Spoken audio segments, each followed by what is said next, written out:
ուշադիր կլինենք, ինձ թվում է ժամանակն է, քանի որ մենք ենք ամեն դեպքում ամենալեգիտիմ փոխարինողներն ենք եւ մենք էլ գործունեության որոշակի ոլորտ ունենք, իրավապաշտպանությամբ ենք զբաղվում, մեկ-մեկ դրանով էլ ենք զբաղվում, այո։ Դրա համար երբ որ տենց չենք զբաղվել հաղորդում չվարելու ընթացքում, այդ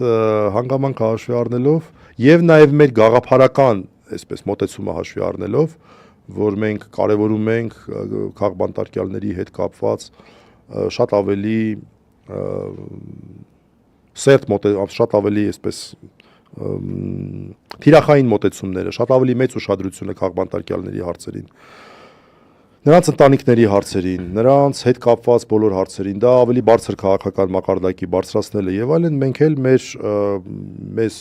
մեր գաղափարի հետևից գնալով, մեր գաղափարը վերահաստատելով երևի հիմա խոսենք քաղբանտարկյալների հետ կապված ընդհանրապես գործերից։ Ես առաջարկում եմ դա խոսելուց առաջ, քանի որ խոստացանք, մենք խոսենք մի հատ այն վերաքննիչ դատարանի կողմից կայացված որոշումը, բացատրենք, մենք դրա մասին իհարկե դատական նիստում խոսել ենք, բայց դատարանի ֆորմատով։ Ես խնդրեմ, որ հատկապես որ Վճռաբեկ դատարանի այդ հայտնի նախադեպային որոշման հիման վրա դրանից է ինձ թվում է մի քիչ ներկայացնես։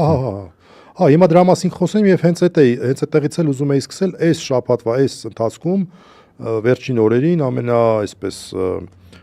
այն գործը, որով որ մենք ակնկալիք ունեինք, որ մարդ ես մեկ էլ տեսար ինչ-որ բան փոխվեր, Մկրտիչ Սրբազանի նկատմամբ քրեական հետապնդումն է, որ Արագածոտնի մարզի դատարանը աշտարակ նստավայրում սկսեց, առաջին դատն էր եւ էլի ինչպես Նարեկենց դեպքում ամսի 9-ին, այդպես էլ Մկրտիչ Սրբազանի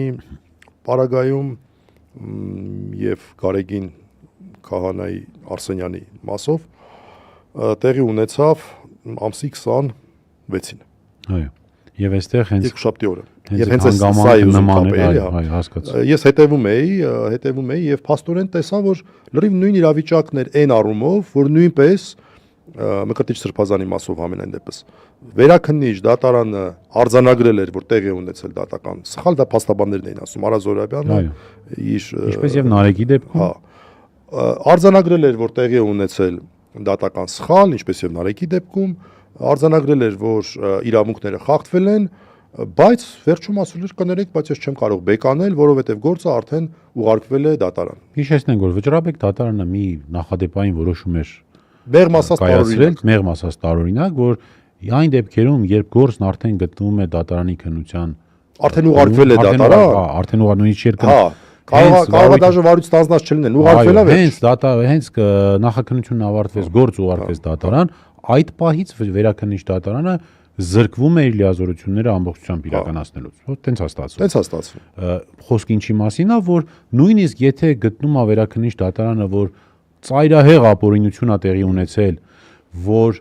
այնուամենայնիվ պետք է ազատ արձակվեն, բայց վերաքննիչ դատարանի իր այդ կարևոր լիազորությունից ինքը զրկվում է։ Վճռաբեկն է այդպես ասել դու չես կարող այդ պահին որոշում փոխել եւ ազատ արձակել։ Եվ դա ուղղակի անհասկանալի է, տեսեք, ձևակերպում էր թույլ տված,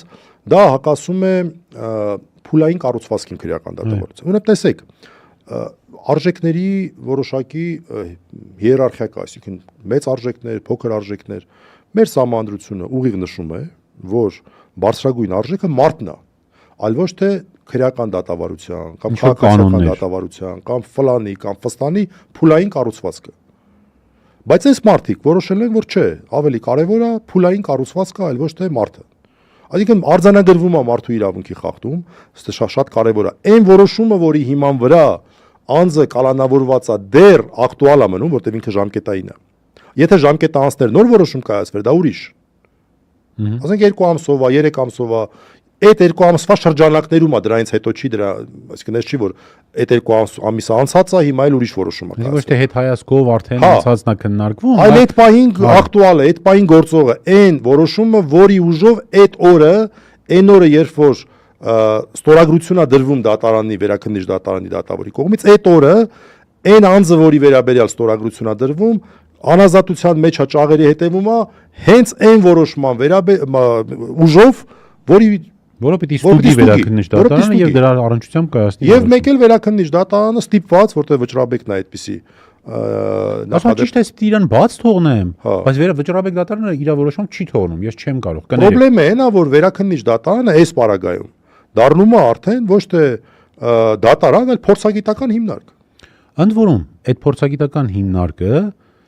ընդհանրապես դատական համակարգի կառուցվածքի մեջ գոնե ստորադաս դատարանի համար պիտի կարևոր ու պարտադիր լիներ, բայց մենք այս երկու դեպքով, եւ Նարեկի դեպքով, եւ Մկրտիչ Սրբազանի դեպքով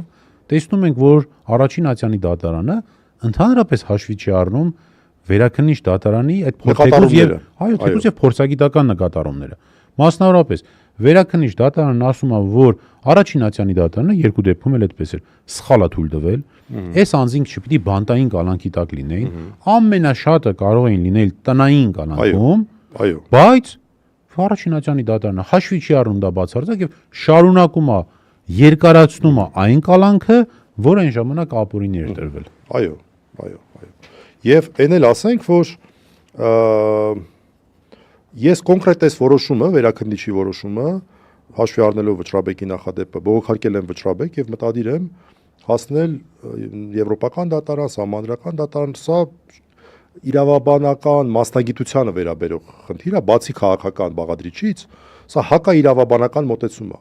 Մեր սահմանադրության տրամաբանությանը հակասող։ Հիշեցրու խնդրում եմ, որ դու սահմանադրական դատարանի որոշման հետ էիր համադրում, այդպիսի մի որոշում կար, որը դու դատարանում ասեցիր։ Սահմանադրական դատարանի այն որոշումն է։ Հա, սահմանադրական դատարանը որոշումն է, դա մի քիչ ուրիշ հարցի է վերաբերում, դա վերաբերում էր նրան, որ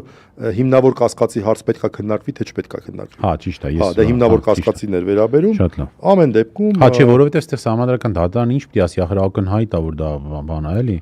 Դե հա։ Միջև հիմա։ Դե պետքա տեսնենք սահմանադրական դատարան դիմելու ենք, թե ինչ, ամեն դեպքում վճռաբեկ դիմել են, որ կարողանանք հետո սահմանադրական դատարան դիմել, այս էլ նաև տեղեկացում, նաև բոլոր այն գործընկերները, փաստաբանները, որոնք համանման գործեր են ունեցել, լավ կլիներ, որ համատեղ էս ամեն ինչը անենք, նկատի ունեցեք, որ ես այս գործընթացը սկսել եմ, մենք այս գործընթացը սկսել ենք եւ մինչեւ վերջ առաջ ենք տանելու, որտեվ սա ոչ միայն Նարեկի եւ Մկրտիչ Սրբազանի հարցն է, սա տեսեք մի հատ աննորմալ բան են մտածում քաղաքական գործերը, որտեվ այն նախադեպն էլ էր քաղաքական գործով։ Այդ է ուզում, դու կարող ես հիշես, թե վճռաբեկը ում գործով, Տիկին Գայանեի գործով, որ ինքն իրեն մեղավոր ճանաչեց Աշոտ Փաշինյանին առևանգելու մասով։ Որովհետև հիշում ես, որ այդ ժամանակ, երբ որ առաջին ատյանի դատարանը արդեն քննում էր եւ առաջին նիստներ եւ այդ ժամանակ պիտի նաեւ որոշում կայացներ երկարացնել կալանքը թե ոչ, հենց նույն օրը առավոտյան վերաքննիչը որոշում, որ ապօրինի է, ասեց պետք է։ Բայց առաջին ատյանը հիշենք Մասիս Մելքոնյանի նախագահությամբ, եթե չեմ սխալվում, Մասիս Մելքոնյանը չէր։ Ուրեմն Մամել Շավերդյանի նախագահությամբ վերաքննիչ դատարանի այդ որոշման պարագայում պայմաններում իմ հիշելով նորից կալանքը կիրառեց։ Այո։ Եվ այստեղ էլ վճռաբեկ դատարանը ասեց, որ համաձայնվեց Մամել Շավերդյանի հետ, այլ ոչ թե իրավաբանության։ Ամեն դեպքում մենք ունենք նման իրավիճակ եւ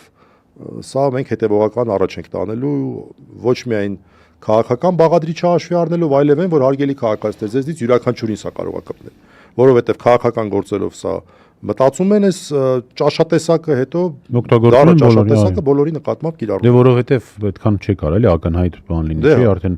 կայացրել է։